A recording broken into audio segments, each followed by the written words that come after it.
What I'd like to do today is to begin with today's lesson and then work our way backwards as time permits. But start with today's lesson. How many of you are doing the lesson? Yeah. Most all of us are. Oh, that's nice.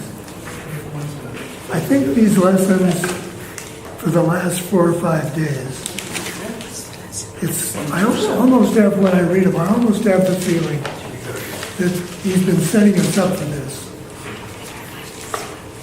Moving us into a place where this could be accepted and understood. Which lesson? I'm on, today I did 227. What one are you on? 127. Lesson 127. I'm on lesson 126. Okay.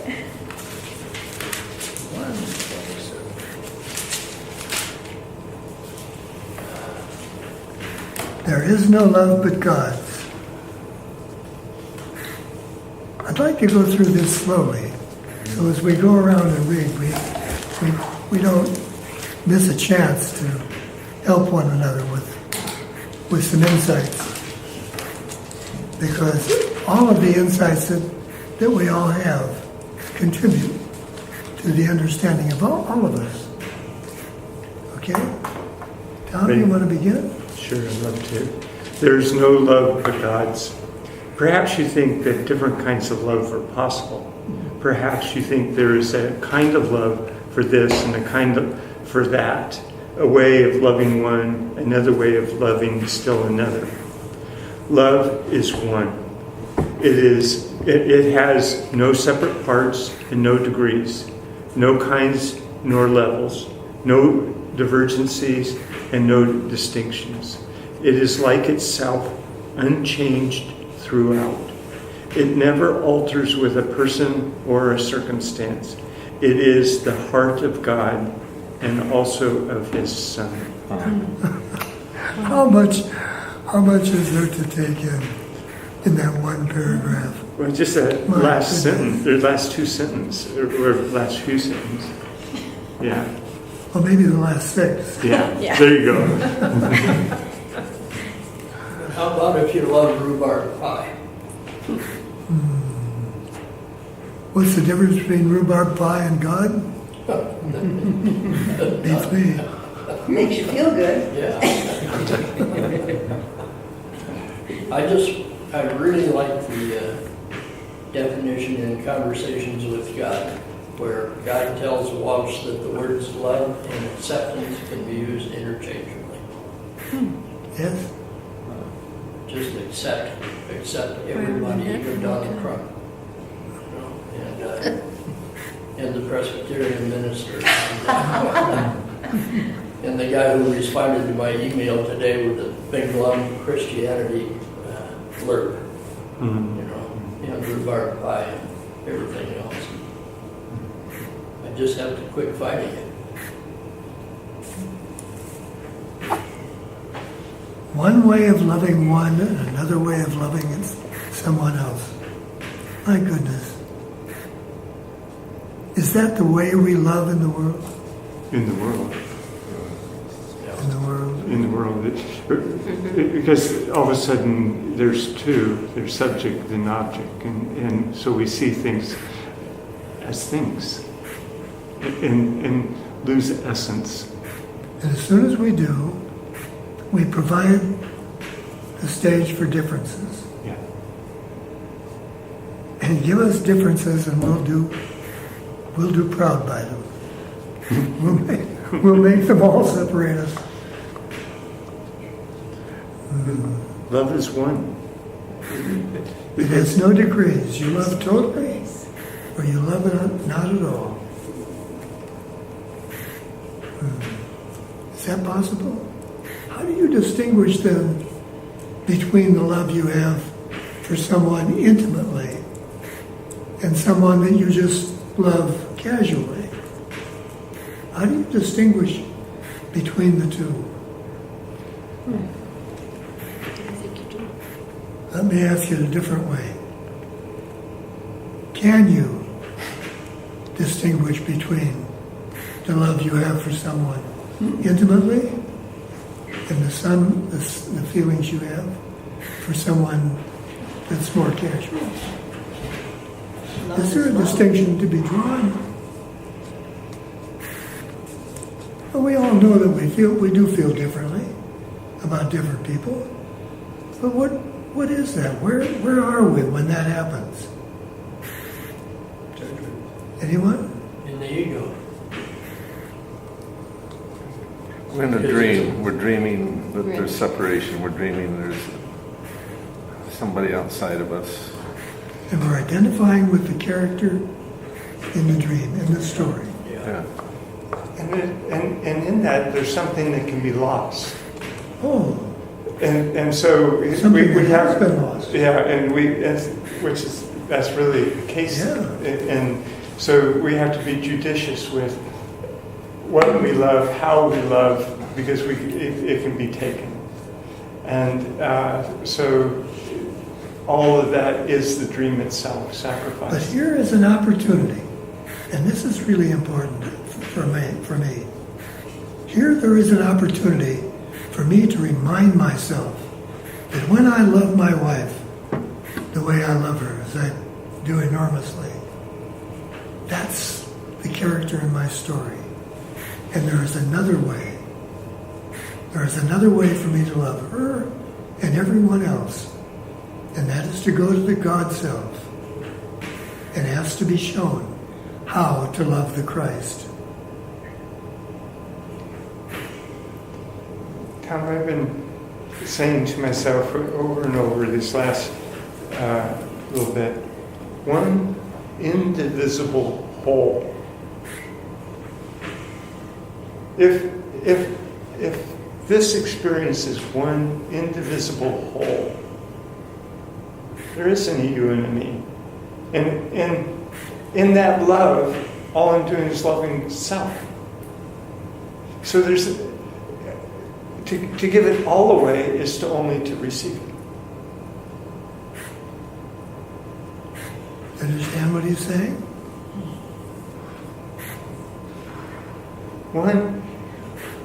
One, right this moment, one indivisible whole. Everything here is the totality of everything. We're not separate, so I can rest quietly here. And even as I say that, my heart opens. And really what we rest in is love itself. Somewhere I heard there's only two things. There's love and fear. Which is it? You know, and if I live with that simplicity, which is it? Is it love or is it fear? It becomes pretty obvious when fear is filling me and when love is filling me, because they're as far apart as I don't think that there's anything in the universe that's further apart than those two things, love and fear. But fear is past or future, whereas you're talking about the now, the wholeness of now, which is love. If I open to it, if I'm willing, and so there's my vigilance, and then there are no distinctions, no separate parts, no degrees, no kinds, nor levels, no divergencies and no distinctions. It is like itself, unchanged throughout. I know it's skipping to the end, but that blessing at the end, it says 3 times an hour today. You try to think of somebody. I bless you with the love of God, which I share with you, and I would learn the joyous lesson that there's no love but God's and yours and mine and everyone's. And of course, I didn't do it every hour, but when you do it with whoever appears, like I did it with you folks when you were talking about, this, that's how the love becomes just one love. I mean, you start to see, and it says here, at least 3 times an hour, think of one who makes the journey with you. Well, we're all in this together.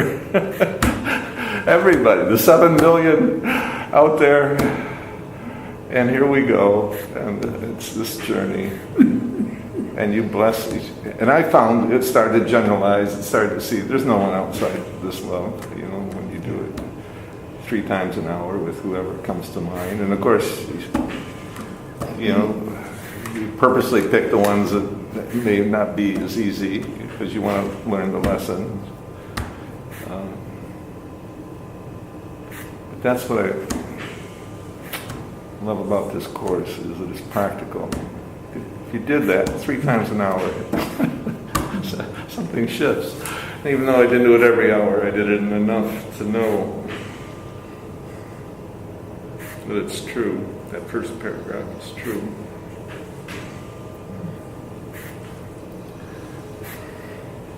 I'd like to have us ask ourselves a question, because I could feel when I brought that subject up just a few minutes ago, how each of us, or collectively as a group, perhaps, we shrank a little bit. When I said, why have you ever considered loving everyone the way you love someone special? And it's like, you feel what I'm saying? Yeah. Why do we feel that way? Why would we feel as though love should have some kind of a limit? Or even could have degree. some kind of Or limit. could have. Yeah. Judgment, But why would we feel that way? because we've judged other people as being not as Because good as that's the us. way we've judged ourselves. Yeah.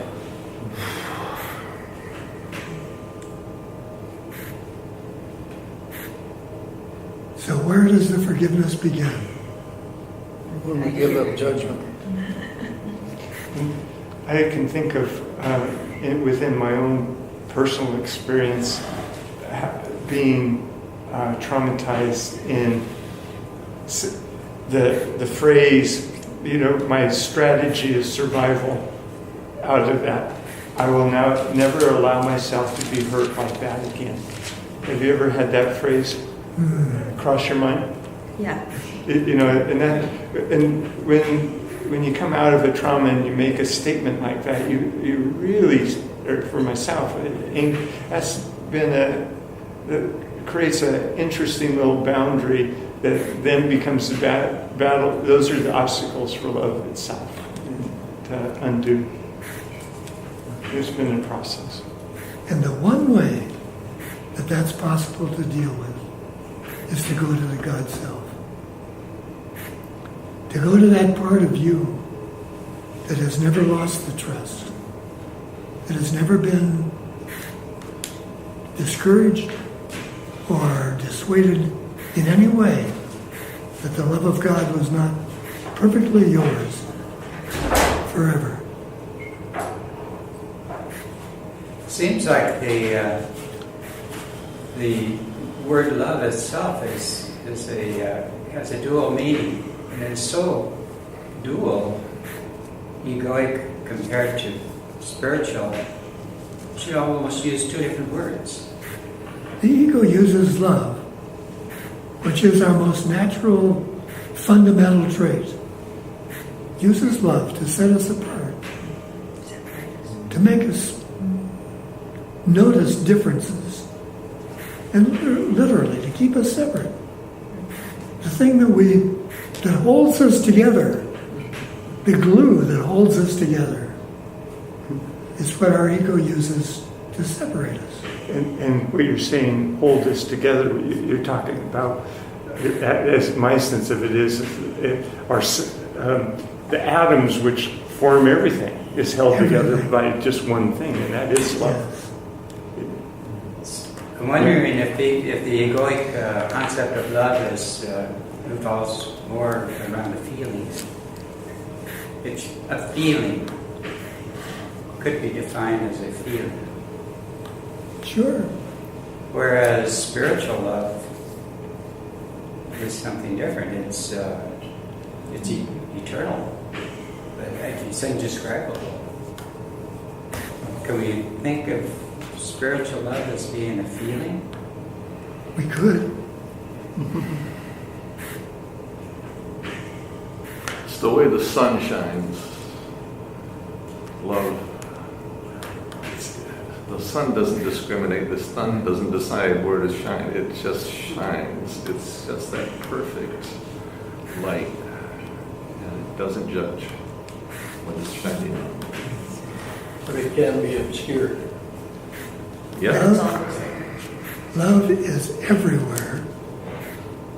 We only see it where we choose to.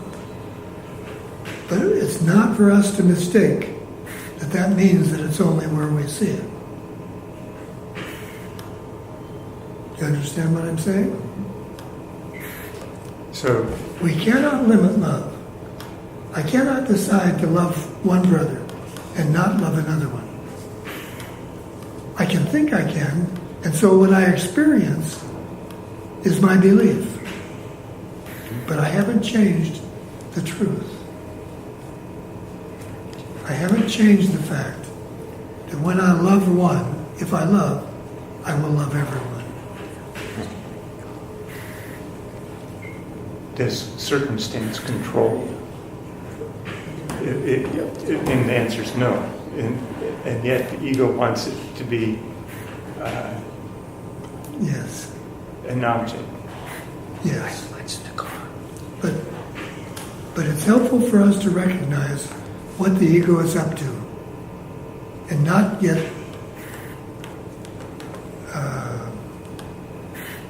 what's the word?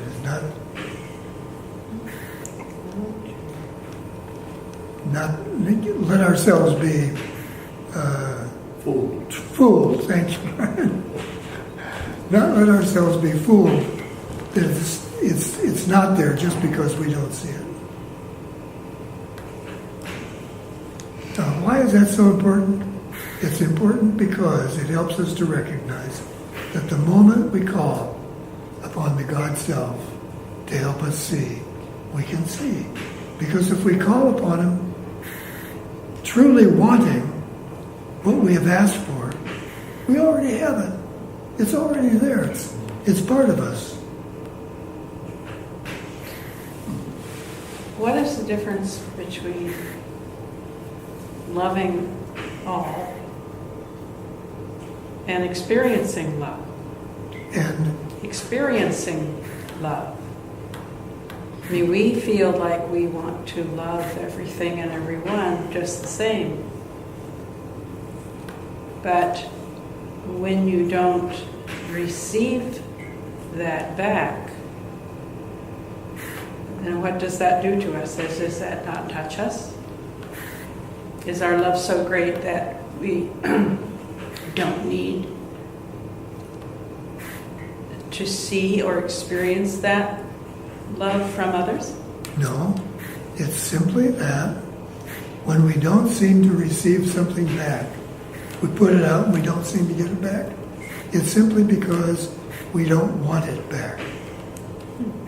We have tried to project to keep it away from us. We have not used it to embrace or to join. Because giving and receiving is one. That's where the phrase comes from. Giving and receiving are one, are the same. The difference between extension and projection. Yes. As a way of clarifying terms, yes. That's what I was feeling at the hospital. Is that the openness of giving love, but boy, receiving. I could feel that. See, we don't actually give love. It's just We just allow ourselves to be aware that we are love. we are love. And then everything is automatically embraced in that awareness. I just wanted to add to your question because one of my favorite illustrations is when Tom was talking with his brother. It was Tom asked, "What was your experience with the Sanhedrin when you were being tried, and sentenced to death?" And tell him, Tom, what the words were. What the words were? Yeah. He said, all those present in judgment's chamber that day were God's sons, not one more holy than the rest. He loved, and he wasn't worried. He saw who they were, and they weren't reciprocating, but he was okay. It was okay. He could see the love that they were, that God created. Since we are love, do we need to get love? But it doesn't seem like we do. If we know ourselves as love, then it's just a matter of And it says we can being. only extend. Love Yeah. can Yeah. only Exactly. extend. Yeah. So the concept of whether you love me back is just not even in the awareness. You could love a rock. Do you want the rock to love you back? No. You just use it to sit on. It's a chair for you. But you don't expect the rock to love you. So I think the expectation of needing or wanting love is just the realization that we are not being love. And that's a good point, Jim. Yeah, I think when we separate from our true self, inherent in it is need and want. Yeah. And so it's always conditional. All the transactions are conditional until we come back to, as Tom says, our God self and rest there in that which has no need. Then all you can do is extend that unconditional aspect of self, that one indivisible self that calls us home. So do you think it's possible to experience true love when we're encased in this separate entity? Absolutely. Absolutely. It seems like that would be diametrically opposed. Right this moment, Roger. All I have is love for you.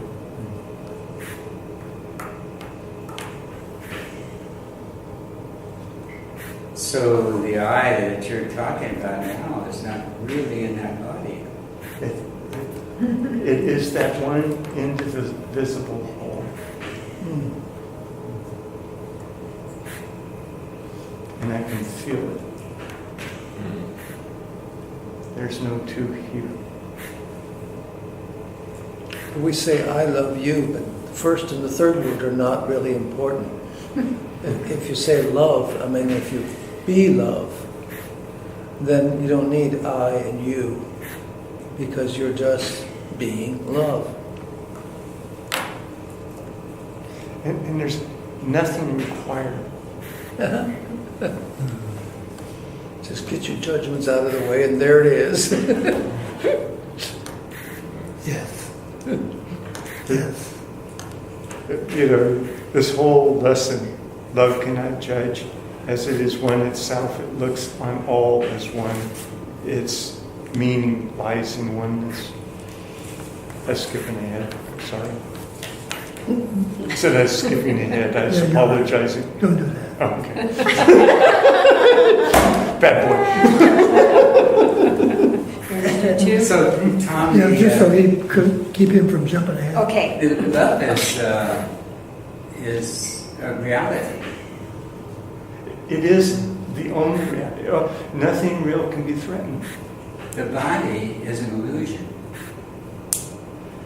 My attachment to the body is an illusion. All of this is it. I just have segregated it into a something. And it's really a nothing. I see the body as a vehicle through which communication can occur. It's not me, it's a vehicle through which communication with others can occur. I don't know how to communicate without, I can zap you a message, but I'm not sure you're getting it, you know? I think I kind of getting that idea. When you're saying that you love me, it's not the illusion you're connecting with or trying to connect with. In fact, I don't think the illusion can really connect. No, you can't. And all of that is a mystery, though I can be here. We're going to have this answered here in the next Yeah. 2 paragraphs. Okay. Can we read 2? Please. What page?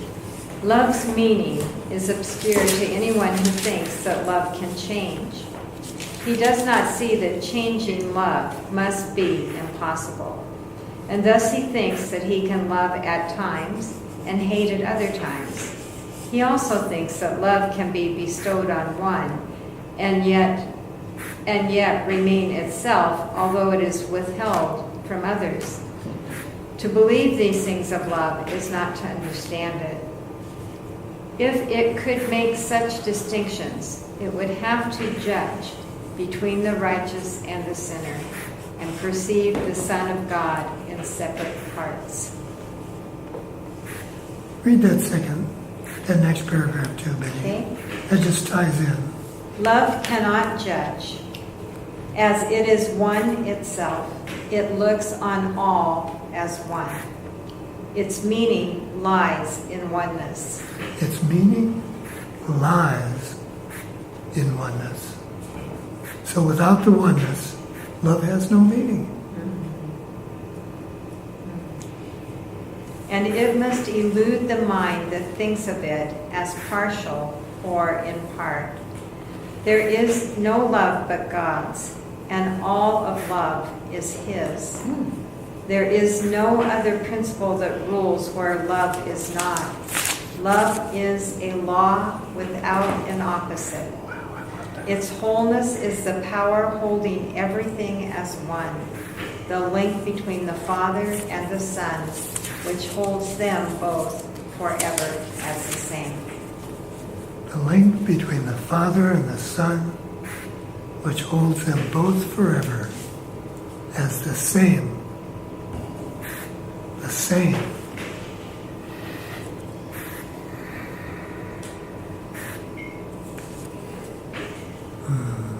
Comments? Where are you with this?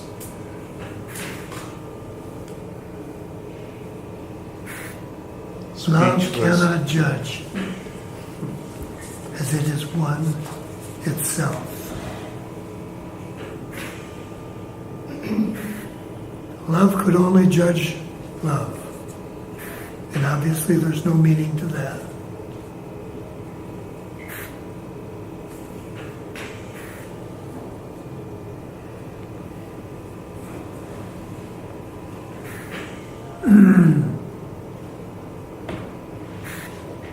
Its wholeness is the power which holds everything as one.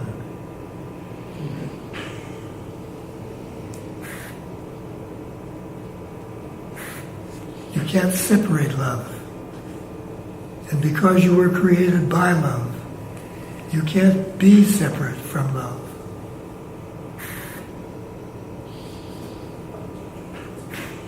As Jim said a moment ago, you just let it all go. Let all the judgment go. And everything that's been covering up what love is seen. That's so important for us to recognize. It's interesting, today's email that I sent out is God is but love and therefore so am I.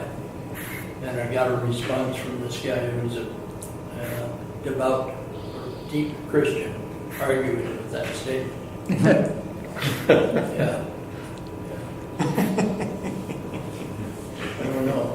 Have they all missed the point, or is it just him? No, it's only me that misses the point when I think that they missed the point.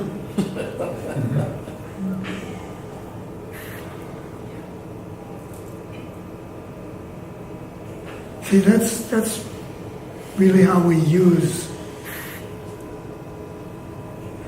the lessons that the Course is giving us, to apply them literally, to see that when I accept that there is no love but God's, and that there is no love, period, then. Nothing but love, period. Love is all there is. When I see that, all of these questions vanish.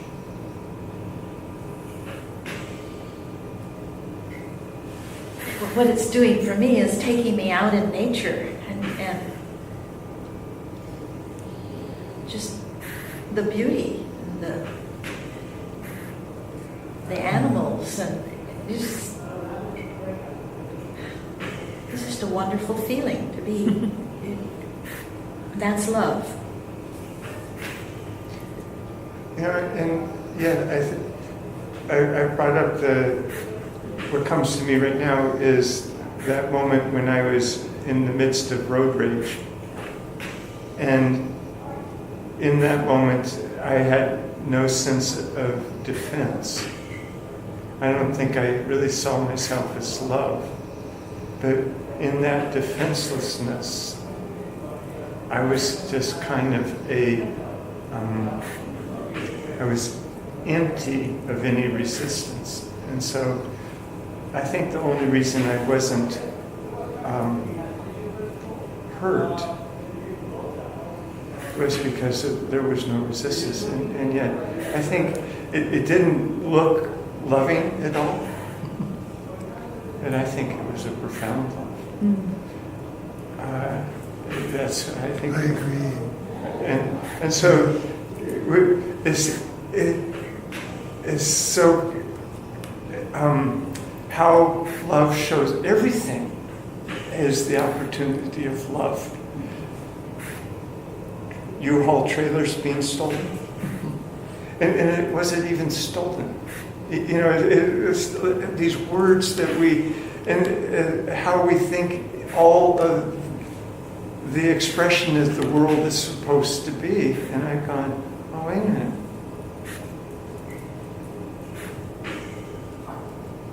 Either I'm seeing love or I'm not. In this moment, in every moment. Sorry. When you are not seeing love, what are you seeing? Nothing. Calls for love.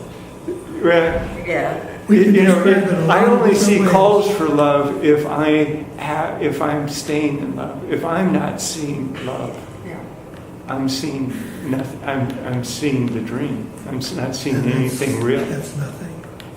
and that's nothing. And I've lost again. When I can see calls for love, Jim, then as brothers at the Sanhedrin, there's no judgment. I have no need to defend.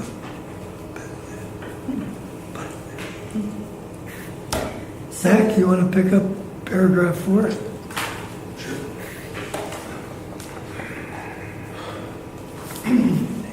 No course whose purpose is to teach you to remember what you really are could fail to emphasize that there can never be a difference in what you really are and what love is. Wow, take that in. Yeah. There can never be a difference in what you really are and what love is. Wow. Love's meaning is your own and shared by God Himself. What you are is what He is. There is no love but His, and what He is everything there is. There is no limit placed upon Himself, and so are you unlimited as well. Do you have any resistance to that? Is there resistance to that at all? Is there some part of your mind that just wants to close itself and say, wait a minute, just I can't quite reach that. There's one sentence in there that completely clarifies the whole paragraph. It says, there is no love but his, and what he is everything there is. So what's that make us? Are we outside of, quote, everything there is? You know, we can't be outside of everything there is. So we too are love. The phrase that keeps coming up in my mind is that I am the self, I'm perfect consciousness and love. The whole universe is a part of my being. So I say that to myself, and I have a hard time kind of internalizing it and believing it. That's nice. I believe it, but I have a hard time experiencing it. That's a better way to put it. Practice.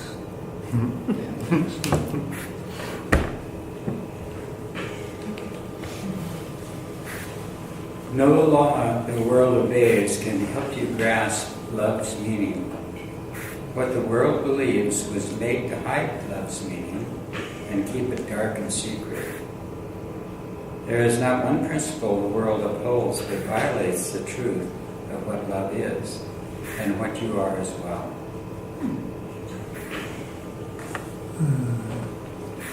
Go on with the next paragraph too, if you would, Raj. Yeah, next one. Seek not within the world to find yourself. Love is not found in darkness and in death. It is perfectly apparent to the eyes that see and ears that hear love's voice. Today we practice making free your mind of all the laws you think you must obey, of all the limits under which you live, and all the changes that you think are part of human destiny. Today we take the largest single step this course requests in your advance towards its established goal. I'm glad he admitted that. It's a little daunting.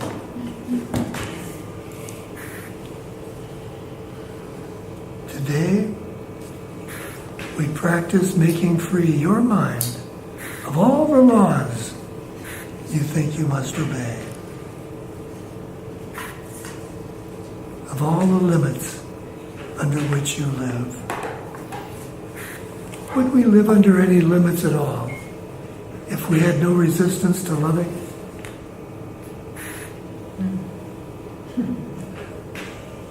Could there be any other resistance? If we didn't resist loving, just loved everything and everyone all the time.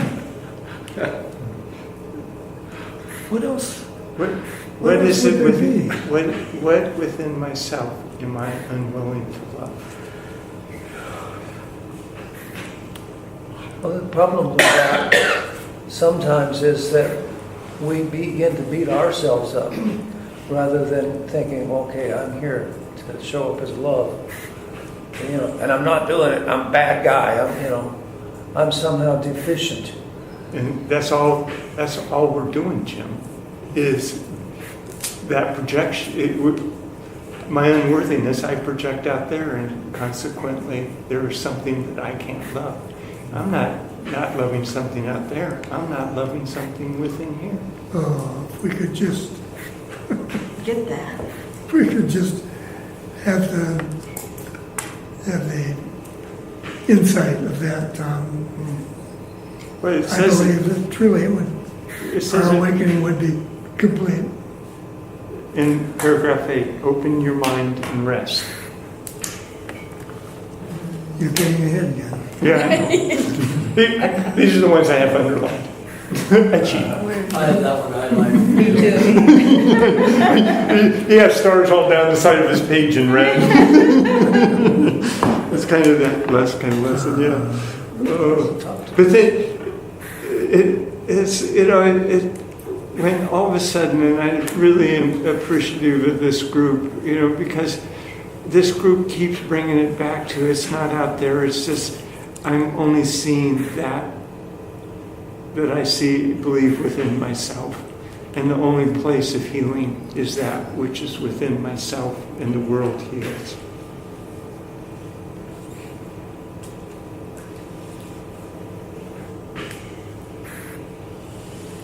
Mary, would you like to carry on with paragraph 7? If you achieve the faintest glimmering of what love means today, you have advanced in distance without measure, and in time beyond the count of years to your release. Let us together then be glad to give some time to God today, and understand there is no better use for time than this.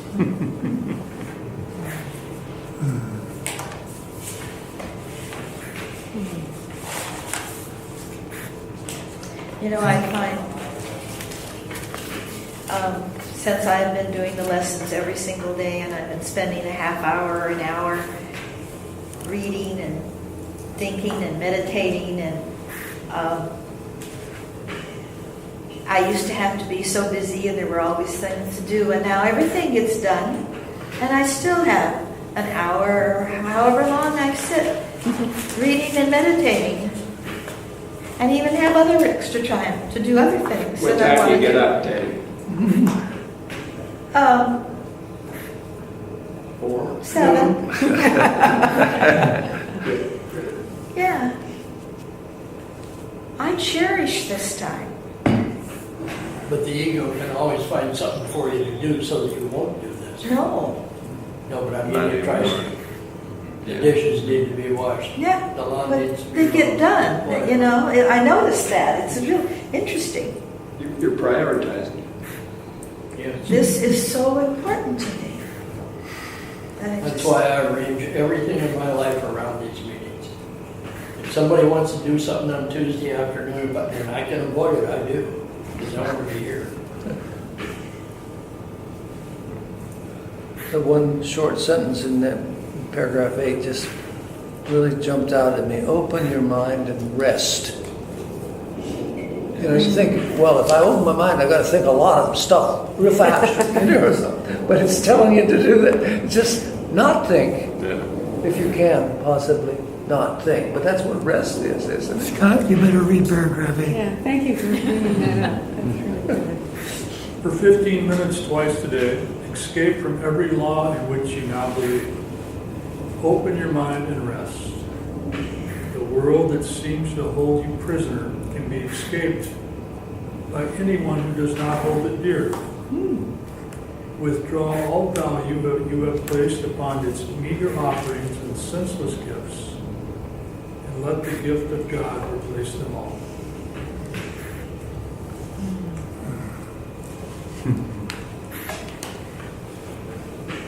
We can go home now. Figuratively. And, Really home. yeah. Yeah.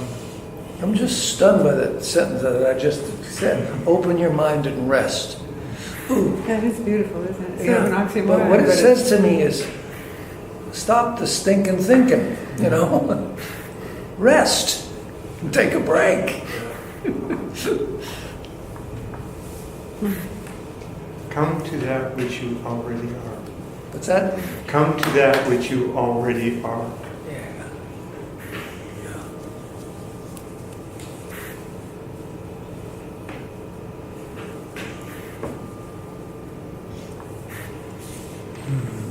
And, you know, right now, feel it.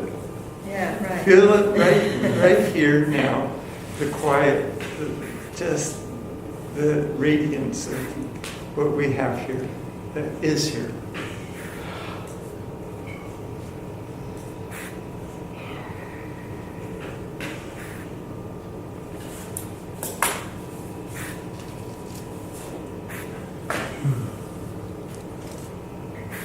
Brian? Call to your Father, certain that His voice will answer.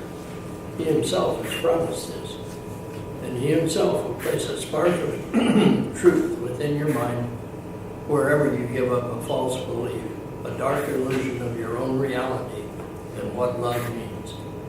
He will shine through your idle thoughts today and help you understand the truth of love. In loving gentleness he will abide with you, as you allow his voice to teach love's meaning to your clean and open mind. And he will bless the lesson with his love.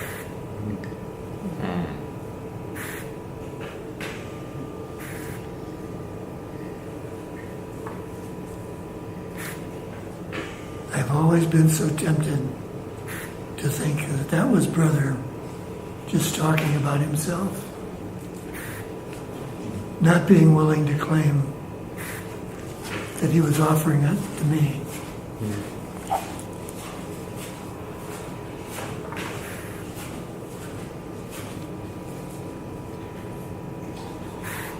Any other comments? It's a beautiful paragraph. Yes. Teddy?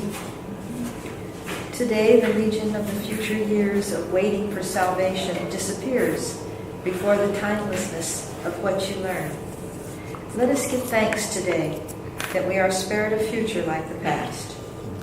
Today, we leave the past behind us, never more to be remembered. And we raise our eyes upon a different present, where a future dawns unlike the past in every attribute.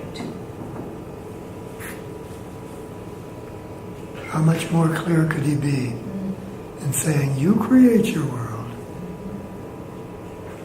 and here's a way that you can allow the God Self to create you a different way.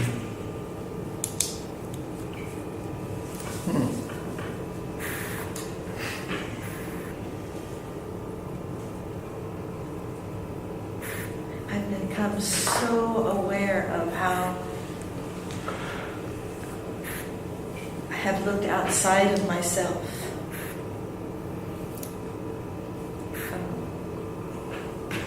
For the answers, for validation, for love, for everything.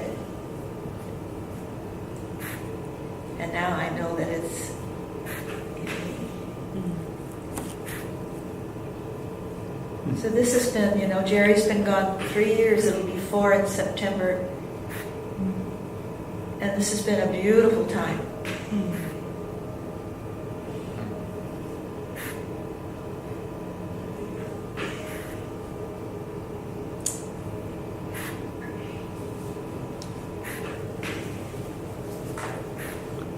It's an interesting way we have of dealing with death as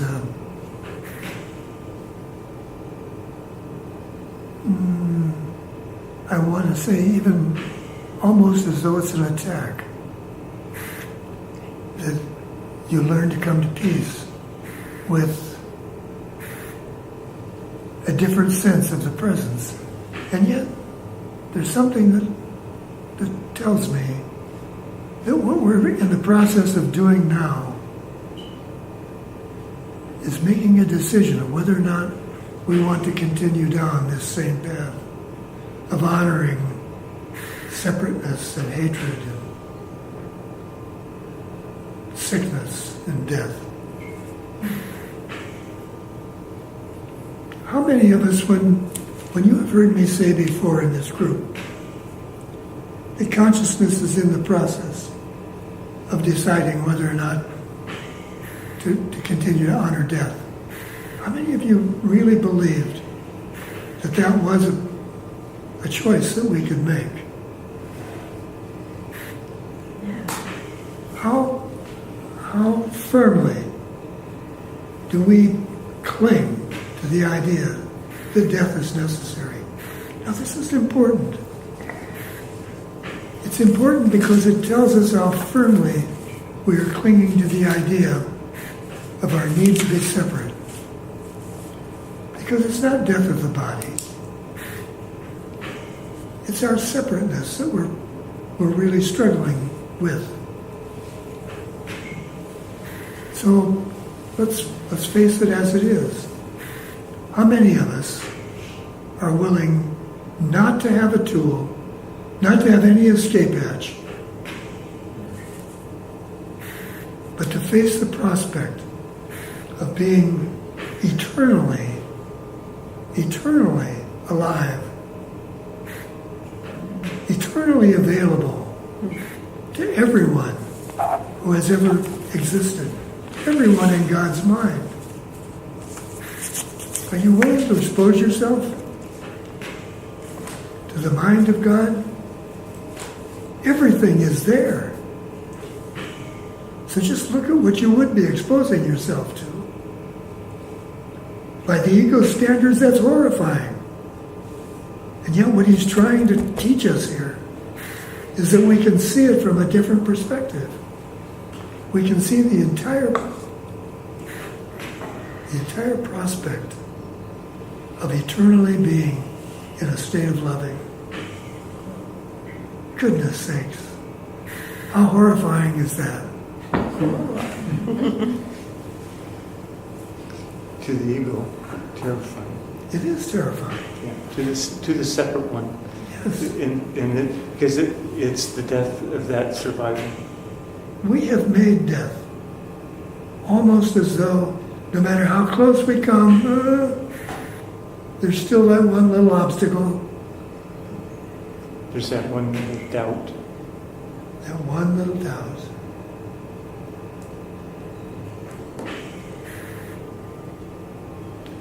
Are you willing? Are you willing to let it go? Are you willing to be eternally loving? You can just leave the word living off there. Are you willing to be eternal? Are we? Yeah, are we?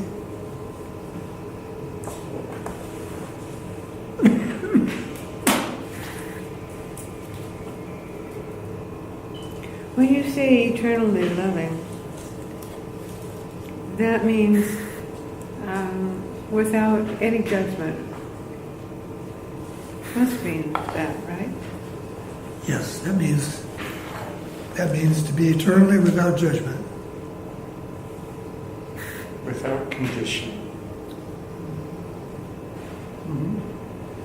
It's funny that the word condition works so well with judgment.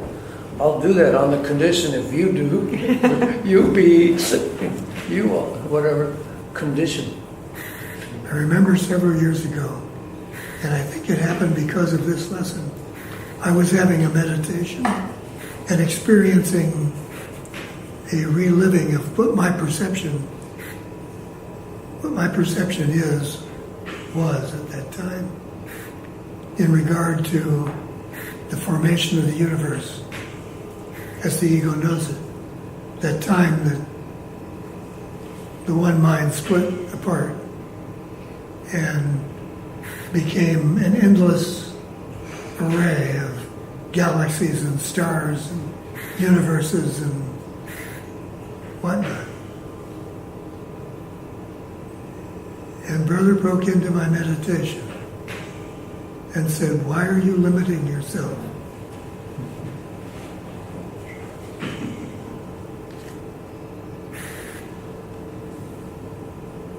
Here I was feeling this expansiveness of seeing the entire universe. And he's saying, "Why do you limit yourself?"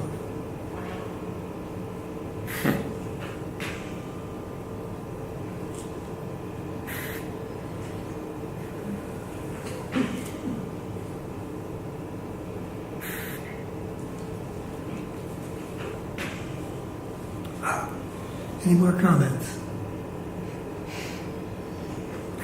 Would you like to read the next paragraph? The world in infancy is newly born, and we will watch it grow in health and strength to shed its blessing Hang on, darling. Weren't we on paragraph 9? No, No, we did 10. On 10? Okay. We're on 11. we're on 11. Yeah, I read 10. Okay, thank you. Yeah, I'm sorry, we're going to have to go ahead, please. All right, I'll start over. The world in infancy is newly born, and we will watch it grow in health and strength to shed its blessing upon all who come to learn, to cast aside the world they thought was made in hate, to be love's enemy. Now are they all made free, along with us. Now are they all our brothers in God's love. Can it really be that simple? Just to see it differently? You mean that's it?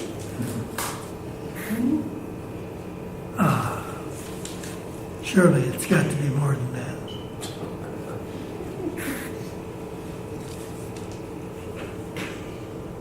Wow. I love that phrase though. The world in infancy is newly born.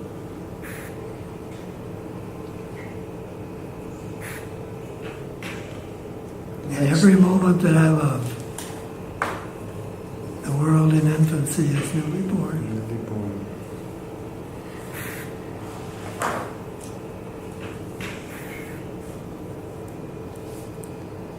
The beginner mind always in wonder.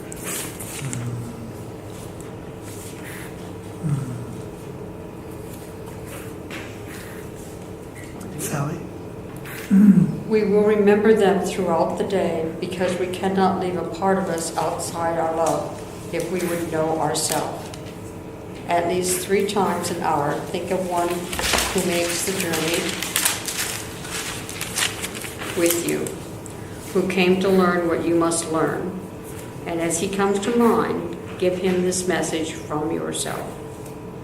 I bless you, brother, with the love of God, which I would share with you. For I would learn the joyous lesson that there is no love but God's, and yours and mine and everyone's. Yeah. Is there anything more that you would like to know that's not contained in this lesson? It's just mind-boggling how it's all here.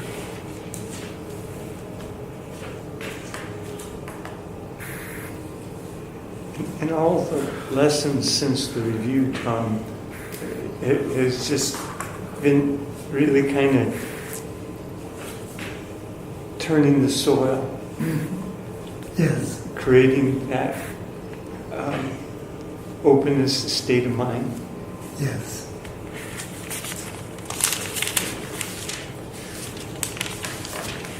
You've been moving us along. Yeah, it does it so beautifully.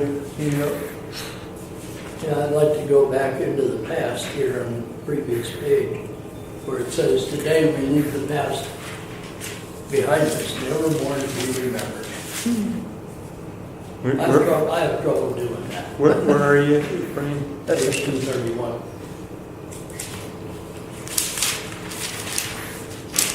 I have trouble letting go of the past. I mean, I understand the concept, but the past often comes into my mind, and I usually beat myself up over it. And if I'm aware that I'm going into the past, I'll just take myself out of there. Are you willing to be in the present? Yes.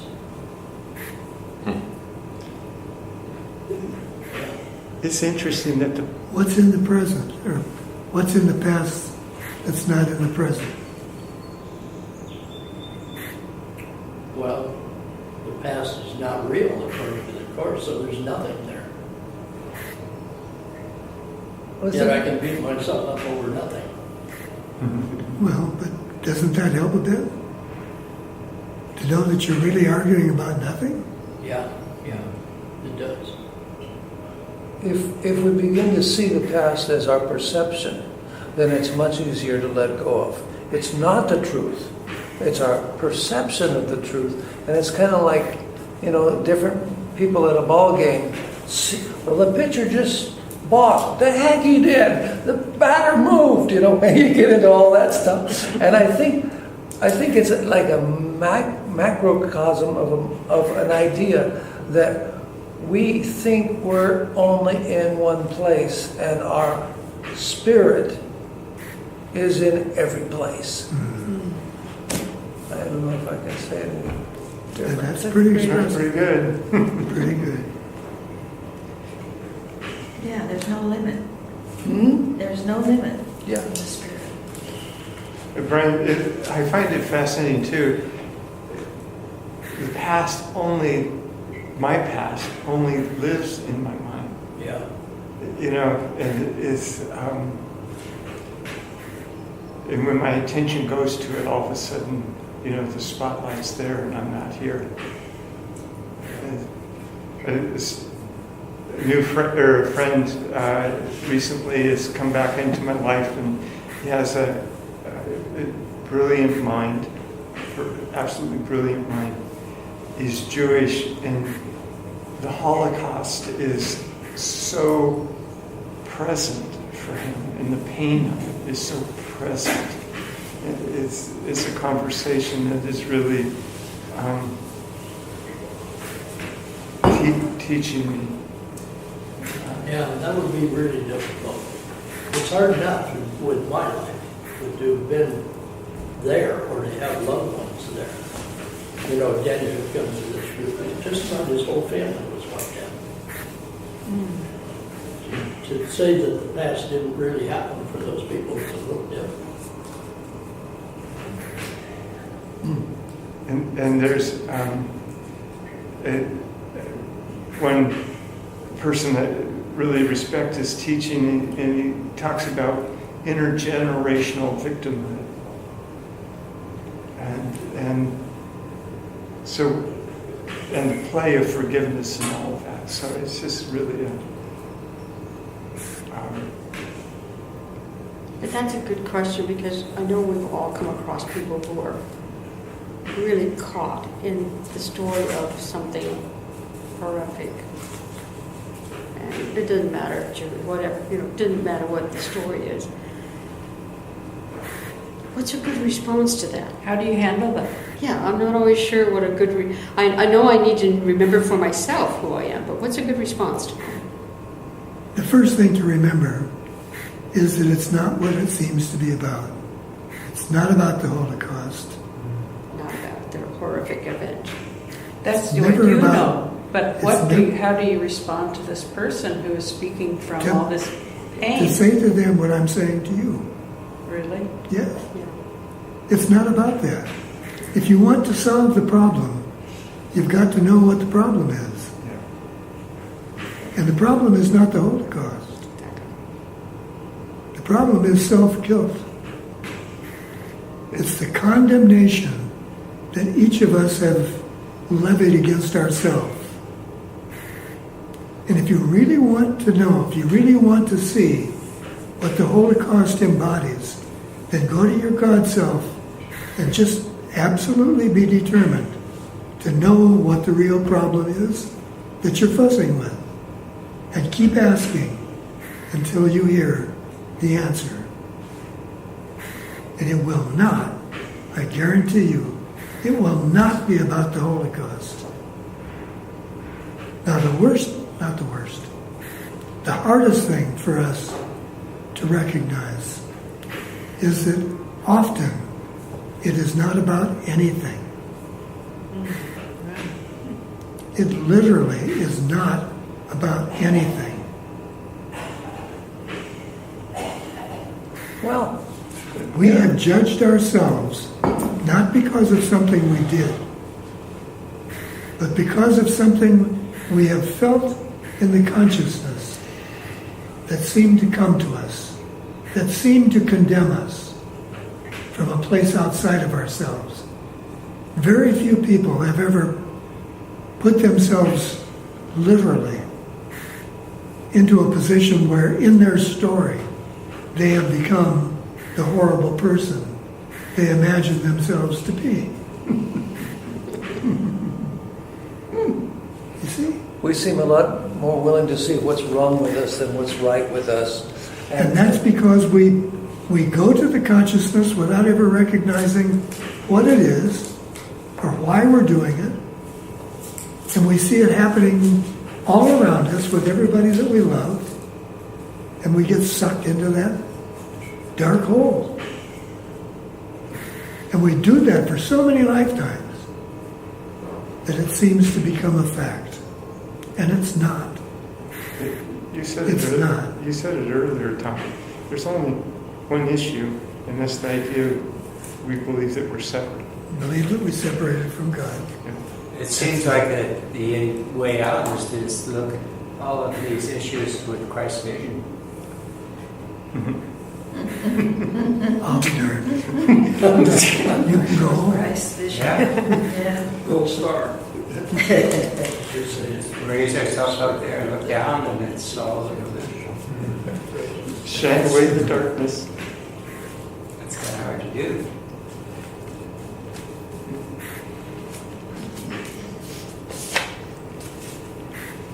It might be hard to do, Raj, but we all have to do it sooner or later. It kind of helps me to imagine that sometimes, just the situation, just imagine that I have Christ's vision. Yeah. Roger, I just so appreciate how you continually bring that to us.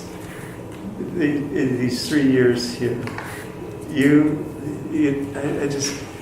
bring us back to the one solution, so it lives in you, and I see it in you. It has all to do with extensions. I got it. That's all this lesson is, right there. Where I got it from. I didn't invent it.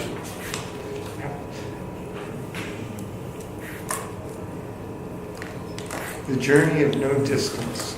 Yeah. What was that? The journey of no distance. Finished. From a place you never left. From a place you never left. And it's that which is closer than our very breath.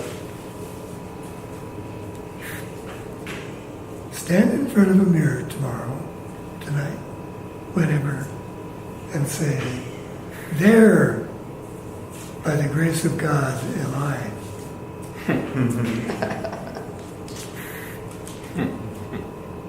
Thank you.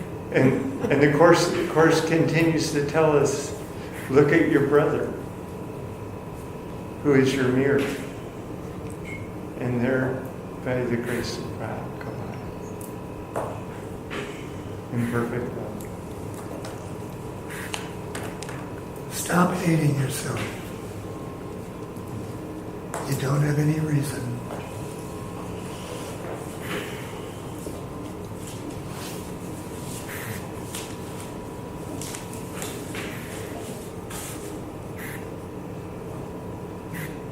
For 1 minute, sometime between now and next Tuesday, for 1 minute, sit in a meditation and simply say to yourself, this is God, folks. This is God. Feel yourself being God.